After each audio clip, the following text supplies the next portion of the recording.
Welcome. My name is Marisa Salisbury, and I was asked to consult and assist the Little River Band of Ottawa Indians, specifically the Director of Natural Resources, Frank Beaver, in looking at the environmental impact statement for developing a casino in Mason County, Michigan. This is an alternative site to the primary in Muskegon County, which is to the south.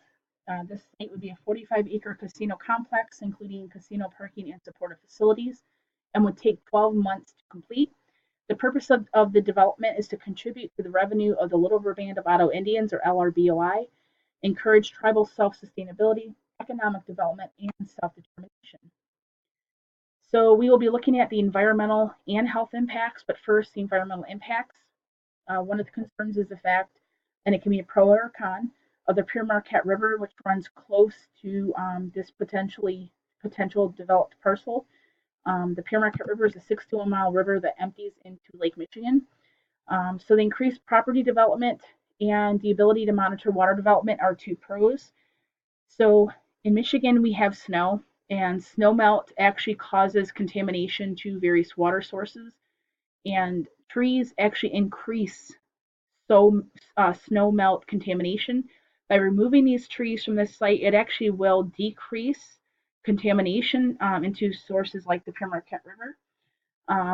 The Pere Marquette River tested positive, or PM River tested positive for mercury and PCBs in the past. So could be a positive secondary of reducing that. And the ability to monitor water. So currently, the LRBOI Natural Resources Division occasionally tests surface water. Because this is not a developed site, there's no requirement legally to test more frequently.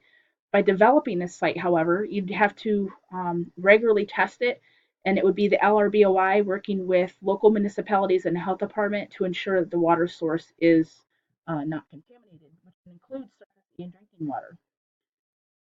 Two cons would be potential for watershed contamination and altering native plants, vegetation. So normal part of construction, especially in a project this large, would be contamination of oil, asbestos, herbicides, and insecticides.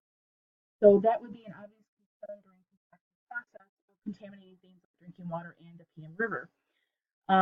The Director Beaver has worked on trying to bring in native species and get rid of invasive species of vegetation and plants to this particular parcel.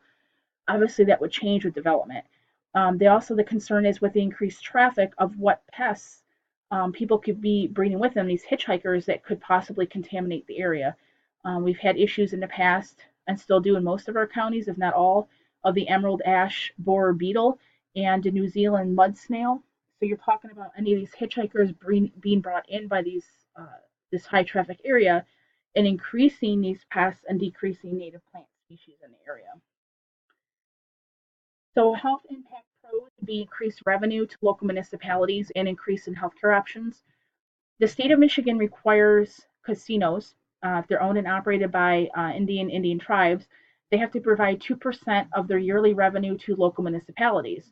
The increase in revenue could obviously help areas such as our disadvantaged or our vulnerable population, especially considering we have a poverty rate of 15%. Could also increase in healthcare options. An employer offering insurance or providing income that could allow the person to purchase insurance would increase demand and could bring quality care to the area. Housing is an issue in Mason County, especially affordable housing, and it actually has caused issues with homelessness. So the concern is a large employer causing further strain.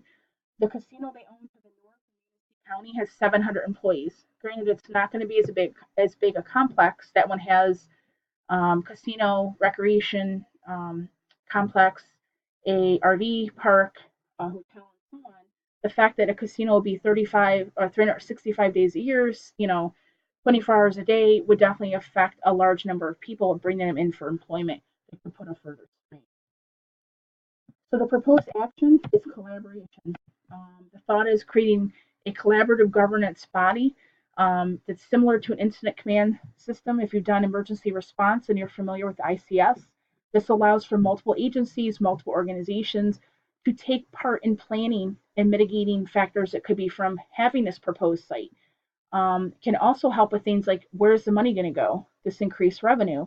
issues with housing, bringing in professionals and organizations like the housing development with the LRBOI, and tapping into those professionals before ground is even broken. So we're not waiting for something to happen. In other words, to a fire has occurred and then trying to put it out. This allows for preemptive planning and giving a platform to professionals so they can get started on mitigation before anything has actually occurred. Also, the natural resource assessment. Because the area would be developed, it would be required by law to test drinking water and surface water consistently. So this would allow for SOPs or standard operating procedures to be developed and looking for those contaminants. It's not just even during construction, but after. One of my thoughts is the possibility of a secondary pro would be looking at where this contamination has come from that we know is already there with mercury and PCBs. So monitoring, we would know that there's a failure if the committee is homogenous. If everybody's from the same organization, same background, same education, representing the same group of stakeholders, then we know it's a failure.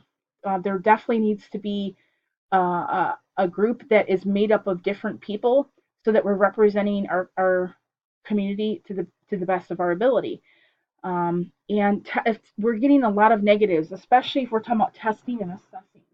If there would typically be oil at a construction site, yet the oil is not showing up, then we'd be looking at, okay, what are we testing, who's testing, how are they testing, and their training. Are those SOPs actually appropriate for maybe the type of test? So those are two areas we can monitor and determine whether or not we're successful with helping our community and keeping our health and welfare positive. We are not trying to stymie anything. The point of this is to make sure that we're looking at potentials for pros and cons and what we can do to mitigate the negative outcomes and to look at ways in this case where the money would come from something like this, how we could put it back into our community. Thank you for